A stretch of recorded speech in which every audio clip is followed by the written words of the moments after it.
How to get transcript of YouTube video. Let's get started.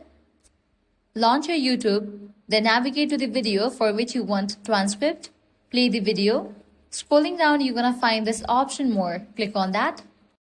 Now over here, you're gonna find this section of transcript. Under that, you'll find the option show transcript.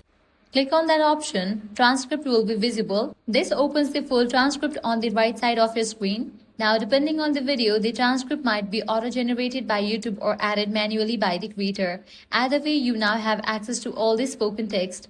If you don't want the timestamps, just click the three vertical dots next to the transcript window and select toggle timestamps. That will remove all the time markers. Now simply click and drag to highlight the entire transcript. Start from the top, drag down to the bottom. Once selected, right click and hit copy. Then paste it into any document, text editor, or wherever you need. And that's it, you have now turned a YouTube video into plain text. So that's a wrap for this video. If this guide helped you out, do not forget to like, share and subscribe. Thanks for watching.